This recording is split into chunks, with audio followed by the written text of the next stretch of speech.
కర్నూలు జిల్లా కోడుమూరులో సామాజిక తనిఖీ ప్రజా వేదికలో భారీ అవినీతి వెలుగులోకి వచ్చింది. ముడముళ్ళగుర్తి గ్రామంలో పండ్ల తోటల పెంపు పథకం కింద 20 లక్షల రూపాయల అవినీతి జరిగినట్లు సోషల్ ఆడిట్ సిబ్బంది గుర్తించారు. కనీసం పొలంలో మొక్కల కోసం తీసిన గుంతల ఆనవాళ్లు లేవని ఆడిట్ సిబ్బంది చెప్పారు. అయితే ఉపాధి అధికారులు మరో వింతవాదనకు తెరతీశారు.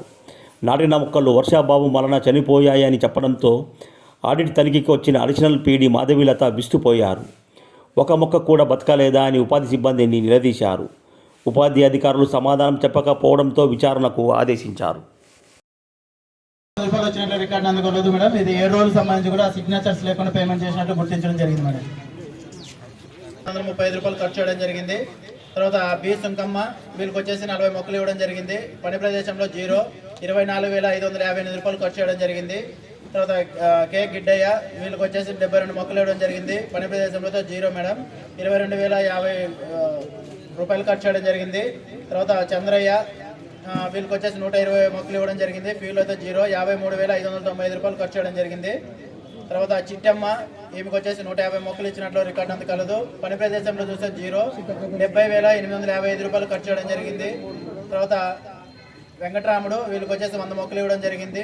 ఏ రైతుకి ఆ రైతుకి సంబంధించి వాటరింగ్ డబ్బులు వాళ్ళ అకౌంట్లో ఉన్నాయి.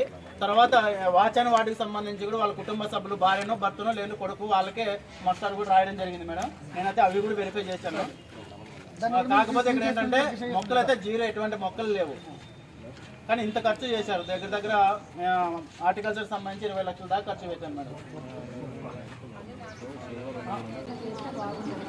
చూసుకోండి, వాళ్ళ కూడా బాధ్యత ఉంటుంది. వాళ్ళు ఖచ్చితంగా తీసుకొని ఇస్తారు. అప్పుడు మనకి తప్పులు జరగవు కదా. విలేజ్లో ప్రతి ఒక్క కుటుంబం తెలుసు, ప్రతి ఒక్కరికి తెలుసు కుటుంబం ఏమి కొత్తగా వచ్చిన ఆఫీసర్లకు తెలియదు. మాకు తెలియదు.